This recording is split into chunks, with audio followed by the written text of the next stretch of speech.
আসসালামু আলাইকুম সুপ্রিয় শিক্ষার্থীবৃন্দ, আবারও অভিনন্দন জানাই তোমাদের আরেকটি ক্লাস কুমিল্লা বোর্ড 2024 তৃতীয় অধ্যায় বল আমরা আলোচনার জন্য প্রস্তুত হয়েছি। ইনশাল্লাহ আমরা উদ্দীপকটা লক্ষ্য করে এক ব্যক্তি একটি নির্দিষ্ট অবস্থান থেকে 2 কেজি বড় একটি বস্তুকে 584 মিটার দূরের একটি বাক্সে ফেলানোর উদ্দেশ্যে 10 সেকেন্ড যাবত 10 নিউটন বল প্রয়োগ করলো।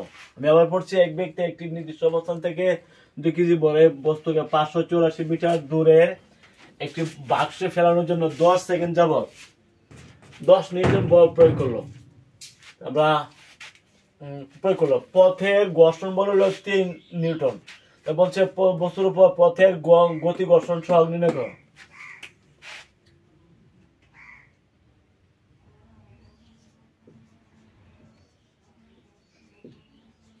আমরা জানি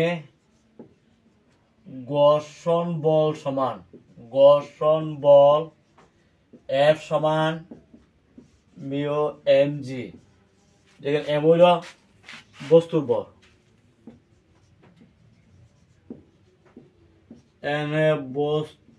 বল, m সমান 2 কেজি, এই যে 2 কেজি। আর কি দেওয়া আছে g, অভিকর্ষ ত্বরণ g সমান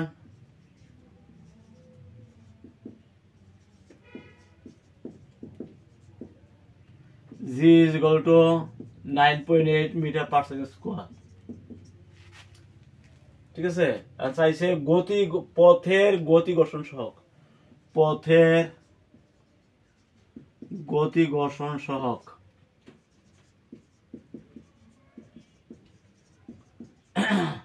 is equal to what? তো আমরা জানি ঘর্ষণ বল F সমান কি মিউ mg, যে মিউ হইল ঘর্ষণ সহগ আর m হইল বস্তুর বল আর জি হইল 9.8 মিটার পার সেকেন্ড অভিকর্ষ ত্বরণ। তো আমরা এখানে ঘর্ষণ বল কত দেওয়া আছে? 3 নিউটন না, 3 নিউটন সমান কি মিউ m হলো 2 কেজি না, 2 কেজি, জি হলো 9.8 metre per second square. 3 newton সমান মিউ 2 ইন্টু 9.8 হলো 19.6 নিউটন। দুই থেকে নিউটন n বাদ যাবে, যদি নিউটন যদি বাদ যায় তাহলে মিউ সমান 3/2, 3/19.6।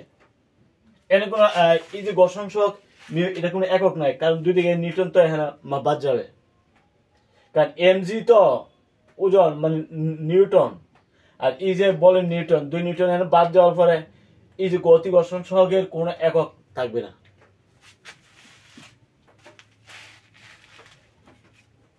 এখানে অনেকে তোমরা এখানে এককটা কিভাবে বিভ্রান্ত হতে পারো, 3/19.6, 0.153 এটা অ্যান্সার। এখানে আমরা 0.153 বলে থাকি। ঠিক আছে, তোমাকে এখানে প্রশ্ন বলছে বস্তুর উপর গতি ঘর্ষণ সহগ হলে মিউ।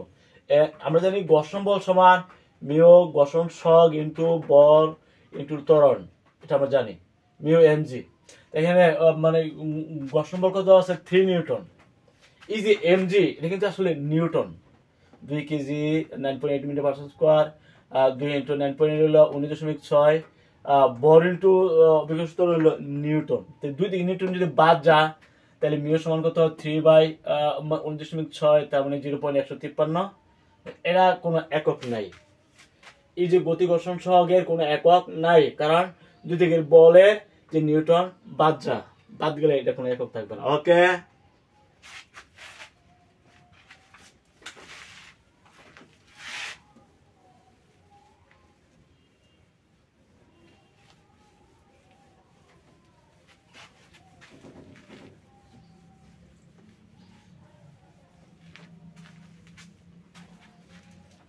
পরের প্রশ্ন,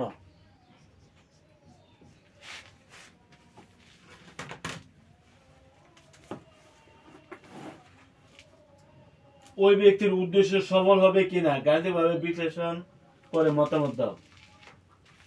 ওই ব্যক্তির উদ্দেশ্য সফল হবে কি না।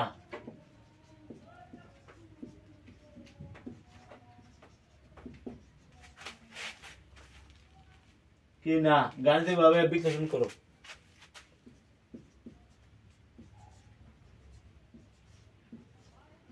গাণিতিকভাবে বিশ্লেষণ করো। আমরা উদ্দেশ্য সম্পর্কে আমার প্রশ্ন আবার পড়তে হবে। এক ব্যক্তি নির্দিষ্ট অবস্থান থেকে 2 কেজি ভরের একটি বস্তু থেকে 584 মিটার দূরে একটি বাক্সে ফেরানোর জন্য 10 সেকেন্ড যাবত 10 নিউটন বল প্রয়োগ করলে ঘর্ষণ বল কিন্তু আছে 3 নিউটন। ঘর্ষণ বল যদি 3 নিউটন হয় তাহলে বাকিটা কি? বাকি 7 নিউটন কি হবে? ঘর্ষণবিহীন বল বা কার্যকরী বল, তাই না? এই হলো 584 মিটার। মনে করে এ বিন্দু থেকে বি বিন্দু পর্যন্ত হইল 584 মিটার।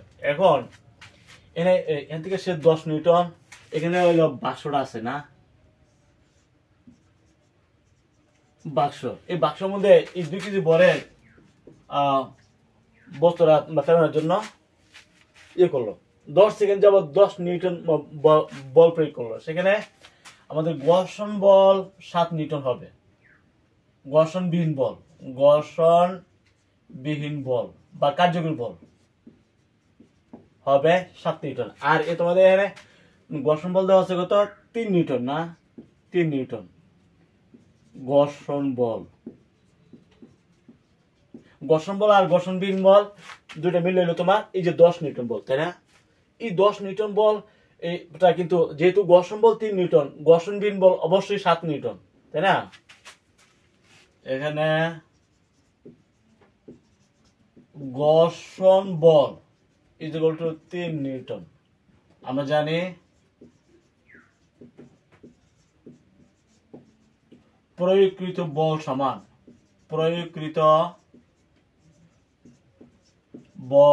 সমান ঘর্ষণ বল প্লাস ঘর্ষণবিহীন বল। প্রয়োগকৃত বল হলো 10 নিউটন, তাই না?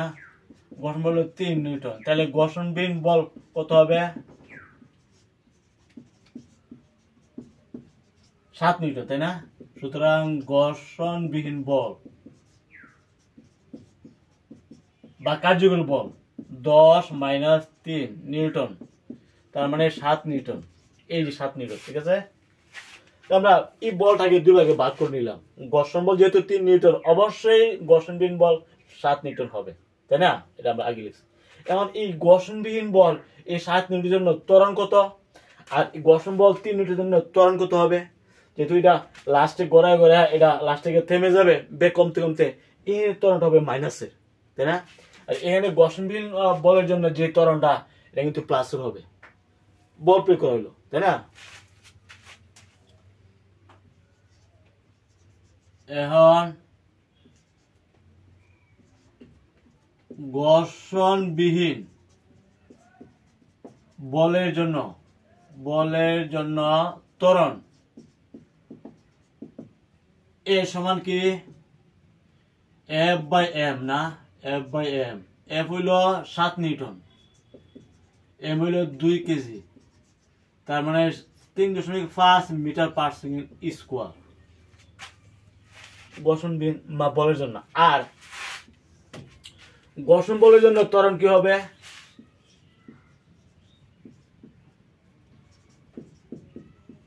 ঘর্ষণ বলের জন্য ত্বরণ গাড়ি বস্তু ত্বরণ সমান কি হবে?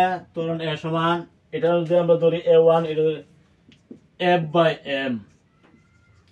এখানে বল হলো 3 নিউটন, বল হলো 2 কেজি, তার মানে মাইনাস বলতে হবে, কারণ এর ব্যাগ হ্রাস পাইতে হইতে বস্তার সময় থেমে যাবে, বাসে গিয়ে থেমে যাবে। সেই ক্ষেত্রে এই ঘর্ষণ বলের যে ত্বরণ অবশ্যই মাইনাস হবে, ঠিক আছে? আর এখানে যে ঘর্ষণবিহীন যে কার্যকরী বল, ঘর্ষণবিহীন বল অথবা কার্যকরী বলের জন্য যে ত্বরণটা এটা অবশ্যই প্লাসের, ঠিক আছে। এখানে লক্ষ্য করবে যে ঘর্ষণ বিহীন এই -1.5 মিটার ত্বরণের জন্য বস্তুরা কত মিটার গেল। আর প্রথম ধাপে 10 সেকেন্ড জন্য কি বল প্রয়োগ করছে, সেই ঘর্ষণবিহীন অবস্থায় কত এই যে 3.5 মিটার পার সেকেন্ড স্কয়ার ত্বরণে বস্তুরা কত গেল। এই ঘর্ষণবিহীন বলের জন্য যে দূরত্ব, ঘর্ষণ বলের জন্য যে দূরত্ব, দুইটা যোগ করলে আমরা বুঝতে পারবো যে 584 মিটার দূরে বাক্সে এই বস্তুটা ফেলা সম্ভব হবে কিনা, তাই না। আমরা এই যে 7 নিউটন বল ঘর্ষণবিহীন বল, সেখানে কিন্তু আমরা ত্বরণ নিছি। সেই ত্বরণটা নেওয়ার জন্য আমরা এই যে 10 সেকেন্ডের পরে এখানে ব্যাগটা করতে হবে। সুতরাং 10 সেকেন্ড পর ব্যাগ, বস্তুর ব্যাগ কত হবে, ইউ প্লাস এটি, বস্তুটা স্থির ছিল 0, এ হলো 3.5, টাইম হলো 10, তার মানে 35 মিটার পার সেকেন্ড। তারপরে এই অবস্থায় তার ব্যাগ হলো 35 মিটার পার সেকেন্ড, তাই না। লাস্টে কিন্তু বস্তুটা থেমে যাবে, এখানে ব্যাগটা কত হবে 0 মিটার পার সেকেন্ড। আশা করি বুঝতে পারছো। আমরা এটা ভেঙে নিলাম।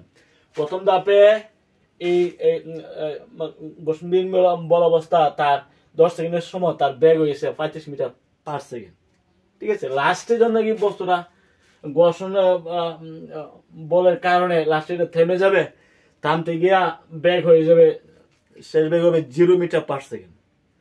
তখন কিন্তু এটা হবে আদি ব্যাগ। যাই হোক, আমরা এখন আমরা হিসাব করব যে প্রথমে এই যে 3.5 মিটার পার সেকেন্ড স্কয়ার এই ত্বরণের জন্য ঘর্ষণবিহীন অবস্থা, এই ত্বরণে বস্তুটা কতটুকু গেল।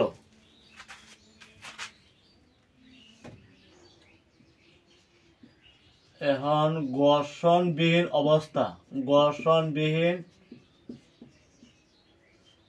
অবস্থায় বস্তুর 10 সেকেন্ডে অতিক্রান্ত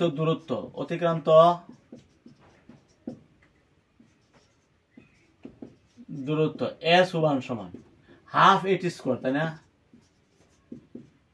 কারণ হলো 0 আদিবেগ 0 মিটার পার সেকেন্ড। আমরা আদিবেগ ধরি না, ইউটি আমরা নেই, যেহেতু আদিবেগ হলো 0, হাফ এটি স্কয়ার নিলে চলবে। এ হইল আমাদের 3.5, টাইম হইল 10 স্কয়ার, তাইলে 100 এর 2 দিয়ে ভাগ দিলে হলো 50 ইনটু এখানে আসবে 1.175 মিটার, বুঝছো, ঠিক আছে। তাহলে আমরা প্রথম ধাপে এই বস্তুর উপরে 2 কেজি বড় বস্তুর উপরে জন্য 10 সেকেন্ড যাবত 10 নিউটন বল প্রয়োগ করা হয়েছিল। এবার আমরা ভাগ করে নিছি ঘর্ষণবিহীন বল এবং ঘর্ষণ বল। ঘর্ষণবিহীন বলের কারণে গেছে বস্তুটা প্রথম ধাপে 175 মিটার। এখন আমরা ঘর্ষণ বলের জন্য বস্তুটা কতদূর গেল এটা আমরা হিসাব করব। আমরা কিন্তু ত্বরণটা নিয়ে নিছি না। আবার ঘর্ষণ বলের কারণে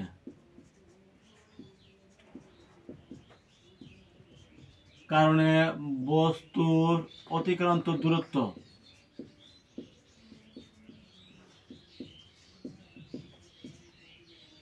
এটা হলো S2।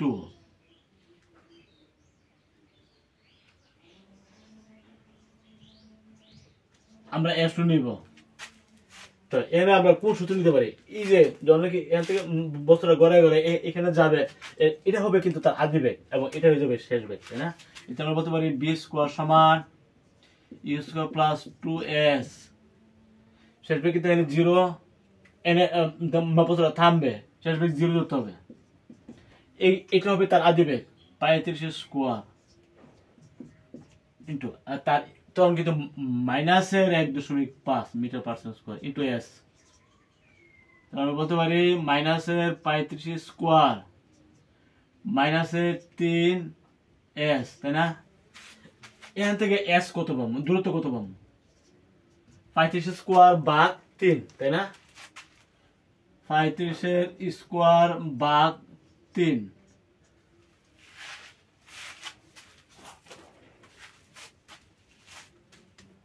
কারণ 35 ছিল তার আদি বেগ এবং এটা হইল শেষ বেগ, তাই না?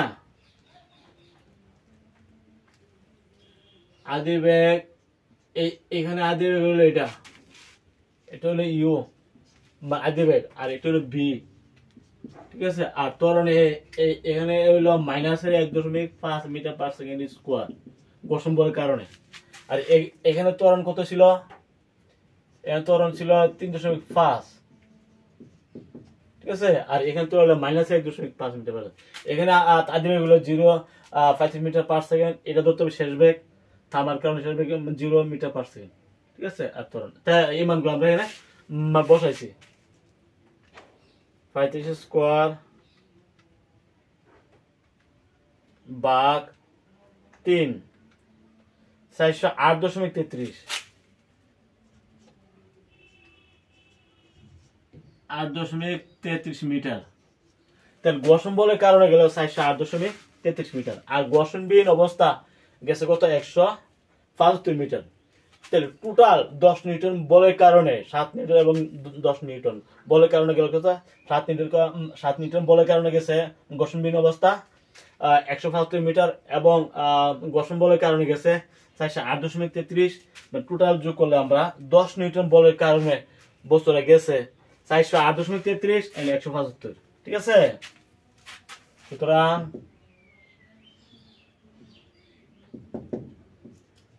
বস্তুর উপর 10 নিউটন বল প্রয়োগ করায়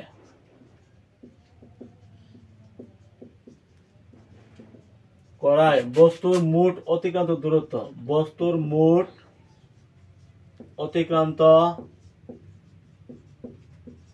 দূরত্ব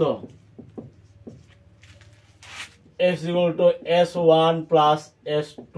S1 পাইছি 175, S2 পাইছি ঘর্ষণ বলের কারণে গেছে 408.33, তার মানে 583.33 মিটার,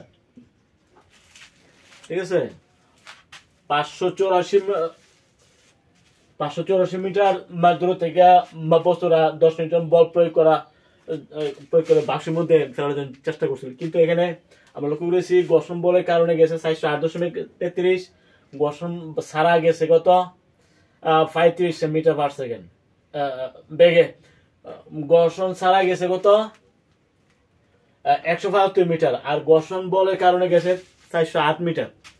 তাহলে দুই দূরত্ব যোগ করার পরে আমরা পাইছি 583.33 মিটার, তার মানে 584 মিটার দূরে বাক্স ফেলা সম্ভব হয় না, ঠিক আছে? সুতরাং 584 মিটার দূরে, 584 মিটার দূরে বাক্সে বস্তুটিকে ফেলানো সম্ভব হয়নি,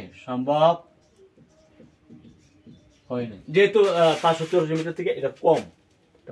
ওকে, কি হলো আমাদের আমরা এই অঙ্কটা করেছি, আমি আরেকবার একটু বিতরণ করছি। ওই ব্যক্তির উদ্দেশ্য সফল হবে না। প্রথম 2 কেজি বড় বস্তুটা কিন্তু 584 মিটার দূরে থেকে 10 নিউটন বল প্রয়োগে 10 সেকেন্ড যাবত 10 নিউটন বল প্রয়োগ করা হলো এই বাক্সটাকে ফেলে দেন। বাক্স এবং বস্তু দূরত্ব হলো 584 মিটার, তাই না? তাই এখন এখান থেকে এই বিন্দু থেকে মনে করেন 10 নিউটন বল প্রয়োগ করা হলো, এই বলটাকে আমরা ভাগ করে নিচ্ছি। যেহেতু ঘর্ষণ বল হইল 3 নিউটন, তাইলে বোঝা গেল ঘর্ষণবিহীন বল হলো 7 নিউটন, না? তো ঘর্ষণবিহীন বল বা কার্যকরী বল অবস্থায় সে কত দূর গেছে, এই জন্য আমরা ত্বরণটা নিছি, বলের এম দিয়ে বর দিয়ে ভাগ দিছি, আমরা ত্বরণটা নিছি। ত্বরণ হইলো এইখানে 3.5 মিটার পার স্কোয়ার, এই ত্বরণে কত দূর গেছে? হাফ এইচ স্কোয়ার, 175 মিটার, আদি বেগ হলো 0, তাই না? তো এখন এই মানে এখানে 10 সেকেন্ডে এই ত্বরণের 3.5 মিটার পার সেকেন্ড স্কোয়ার ত্বরণে গেছে 175 মিটার। পরবর্তীতে দ্বিতীয় ধাপে এই ঘর্ষণ বলের কারণে কিন্তু এখানে কি তার বেগ হয়ে গেছে 35 মিটার পার সেকেন্ড, তাই না? লাস্ট বেগ হবে 0 মিটার পার সেকেন্ড তার পরে। তাই এখানে ঘর্ষণ বলের কারণে আমরা ত্বরণটা নিচ্ছি, এই ত্বরণটা কিন্তু অবশ্যই মাইনাস ধরতে হবে, কারণ এখানে বেগ হ্রাস পায় থেকে 0 হবে। তো এখানে ত্বরণটা যদি মাইনাসের, এখান থেকে আমরা এই ঘর্ষণ বলের কারণে কদ্দুর গেছে এই ত্বরণে বস্তুটা কদ্দুর গেছে হিসাব করছি 20 KG you square plus 2s। এর বেগ ধরতে হবে 0, আসবে কিন্তু এটা, ঠিক আছে। আর আসবে হলো 35 মিটার পার সেকেন্ড স্কয়ার, তারপরে 2 ইনটু a হইলো এখানে মাইনাসের 1.5 ইনটু s হইলো এখান থেকে এখানে আসছে বাক্সে আসছে দূরত্ব হইলো s, ঠিক আছে। তাহলে আমরা 35 স্কয়ার মাইনাসের 3 s ইজ ইকুয়াল টু আমরা পাইছি 408.33 মিটার। তাহলে ঘর্ষণ বলের কারণে গেছে 408.33 মিটার, ঘর্ষণ ছাড়া কার্যকরী বলের কারণে গেছে 172 মিটার। টোটাল তার ঘর্ষণবিহীন ঘর্ষণ বলের কারণে টোটাল গেছে 583.33। আমাদের বাক্স থেকে বস্তুর দূরত্ব ছিল 584, কিন্তু বাক্সের কাছাকাছি 583.33 মিটার পর্যন্ত বস্তুটাকে ফেরানো সম্ভব হয়েছে। তার মানে বাক্সে বস্তুটাকে 584 মিটার দূরে ফেরানো সম্ভব নয়, ঠিক আছে।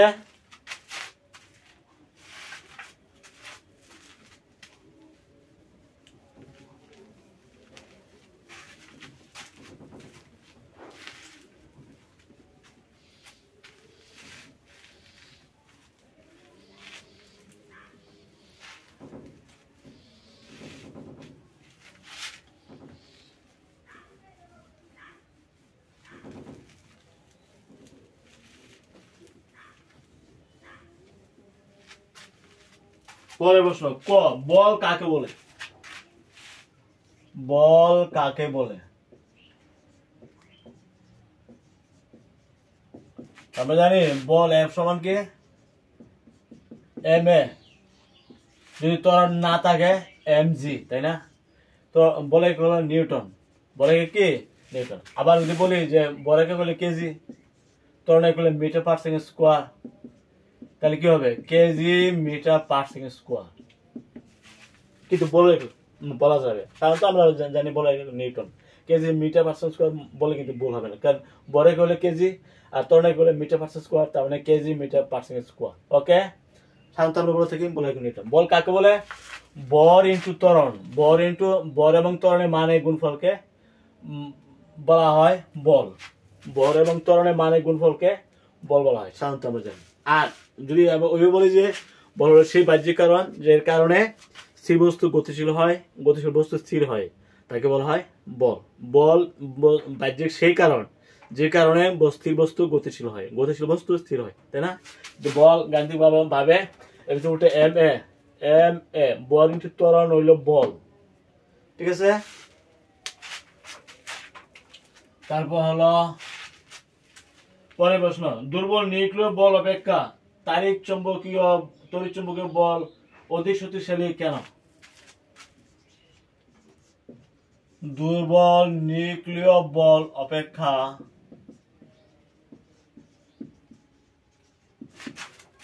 তড়িৎ চুম্বকীয় বল বা তাড়িৎ চুম্বকীয়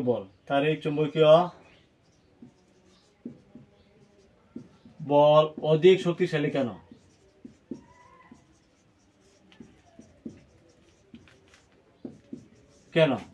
আমরা এখানে দুর্বল নিউক্লিয় বলটা কি আসলে? যে স্বল্প মানের বা স্বল্প পাল্লার বল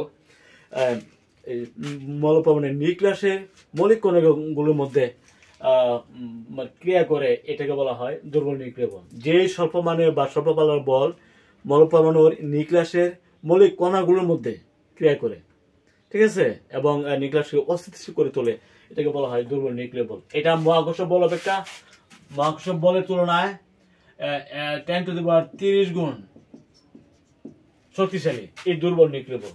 আর তাড়িৎ চুম্বকীয় বলটা কি দুইটি আয়িত বস্তু তার আদানের কারণে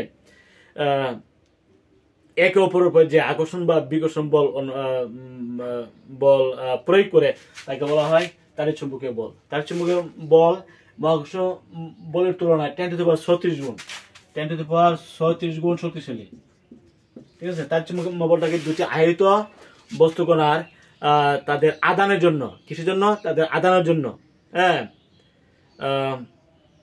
একে অপরের উপরে যে আকর্ষণ বা বিকর্ষণ বল ক্রিয়া করে তাকে বলা হবে, বিকর্ষণ বল প্রয়োগ করে তাকে বলা হবে তাড়িৎ-চুম্বকীয় বল মহাকর্ষ বলের তুলনায় 10 টু দি পাওয়ার 36 গুণ শক্তিশালী। আর এই যে দুর্বল নিউক্লিয়ার বল 10 টু দি পাওয়ার 30 গুণ। তার মানে 10 টু দি পাওয়ার 36 হলো তাড়িৎ-চুম্বকীয় বল না, তাড়িৎ-চুম্বকীয় বল। আর এলো দুর্বল নিউক্লিয়ার বল হইলো 10 টু দি পাওয়ার 30। তাহলে এখানে 10 টু দি পাওয়ার 6 গুণ শক্তিশালী হইলো তড়িৎ-চুম্বকীয় বল দুর্বল নিউক্লিয়ার বলের তুলনা 10 টু দি পাওয়ার 6 গুণ বেশি শক্তিশালী। হিসাব করলে পাওয়া যায়, যেহেতু তাড়িৎ-চুম্বকীয় বল মহাকর্ষ বলের তুলনায় 10 টু দি পাওয়ার 36 গুণ শক্তিশালী, আবার যেহেতু দুর্বল নিউক্লিয়ার বল মহাকর্ষ বলের তুলনায় 10 টু দি পাওয়ার 30 গুণ শক্তিশালী, তার মানে 10 টু দি পাওয়ার 6 গুণ বেশি শক্তিশালী হবে তড়িৎ-চুম্বকীয় বল দুর্বল নিউক্লিয়ার বল অপেক্ষা। ঠিক আছে, আগামী ক্লাসে আমন্ত্রণ জানিয়ে এখানে শেষ করছি। সবাই ভালো থাকো, আলহামদুলিল্লাহ।